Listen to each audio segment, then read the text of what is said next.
ఒక్క స్త్రీకి ఇద్దరు భర్తలు అనే సన్నివేశ దృశ్యాలు బహుశా మనం సినిమాల్లో చూసి ఉంటాం. మహాభారతంలో ద్రౌపదీదేవికి 5గురు భర్తలని కూడా విని ఉంటాం. కానీ హిమాచల్ ప్రదేశ్ లోని సీలై అనే గ్రామానికి చెందిన ఇద్దరు అన్నదమ్ములు సునీతా చౌహాన్ అనే ఒక యువతిని పెళ్లి చేసుకున్నారు. కానీ ఇది వింటుంటే మనకు కాస్త కొత్తగాను, కొంచెం చెత్తగాను, ఆశ్చర్యంగాను, వెటకారంగాను అనిపించవచ్చు. కానీ ఇది వాస్తవం. ఆధునిక యుగంలో కూడా రాతి యుగం నాటి సాంప్రదాయాలు నేటికి కళ్ళ ముందు కదిలాడుతున్నవి. ఒక అమ్మాయిని ఇద్దరు ముగ్గురు పెళ్లి చేసుకునే సాంప్రదాయం ట్రైబల్ ఏరియాస్ లో కామన్ గా జరుగుతుంది అని తెలుస్తుంది ఈ కేసును స్టడీ చేస్తే. హిమాచల్ ప్రదేశ్ ఉత్తరాఖండ సరిహద్దుల్లో దాదాపు 450 గ్రామాల్లో హట్టి తెగకు చెందిన 3 లక్షల మంది ప్రజలు ఈ సాంప్రదాయాన్ని వారి పూర్వీకుల నుంచి నేటికి కొనసాగిస్తున్నారు.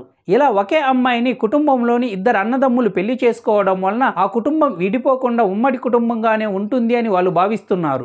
అలాగే వారసత్వంగా పెద్దల నుండి సంక్రమించిన భూములు, ఆస్తులు చీలిపోకుండా ఎప్పటికీ వారి ఆధీనంలోనే ఉంటవి అనేది మరో కారణం.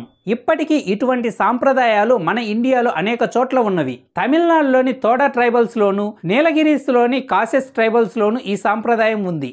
అయితే గతంతో పోలిస్తే ఈ టైప్ ఆఫ్ సంస్కృతి నేడు 98% తగ్గిపోయింది. అయితే గత 5 సంవత్సరాల్లో ఇటువంటి కేసెస్ 6 మాత్రమే రిజిస్టర్ అయినట్టు ప్రభుత్వ లెక్కలు చెబుతున్నవి. సునీతా చౌహాన్ అనే ఈ అమ్మాయిని పెళ్లి చేసుకున్న ఇద్దరు అన్నదమ్ముళ్ళు బాగా చదువుకున్న వాళ్ళు. ఈ ఇద్దరిలో ప్రదీప్ హిమాచల్ ప్రదేశ్ లోని ప్రభుత్వ ఉద్యోగి కాగా, కపిల్ నేగి విదేశాల్లో ఉద్యోగం చేస్తున్నాడు. ఈ పెళ్లికి ఎవరు బలవంతం చేయలేదని, నా ఇష్టప్రకారంగానే జరిగింది అని పెళ్లి కూతురైన సునీతా చౌహాన్ తెలిపింది. సిరిమున్ జిల్లా ట్రాన్స్గిరి ప్రాంతంలో ఈ పెళ్లి వేడుకలు 3 రోజుల పాటు అంగరంగ వైభవంగా జరిగాయి. పూర్వీకుల సాంప్రదాయంతో శాస్త్రోక్తంగా పెద్దల అంగీకారంతో జరిగే ఈ పెళ్లి వేడుకను చూసేందుకు చుట్టుపక్కల గ్రామాల నుంచి ప్రజలు అధిక సంఖ్యలో హాజరై ఆ బహుభర్తల పెళ్లి వేడుకను తిలకించి ఆ నవ వధువులను ఒక స్త్రీ ఇద్దరు అంతకంటే ఎక్కువ భర్తలను కలిగి ఉండే ఈ ఆచారాన్ని జోడిదార అంటారు.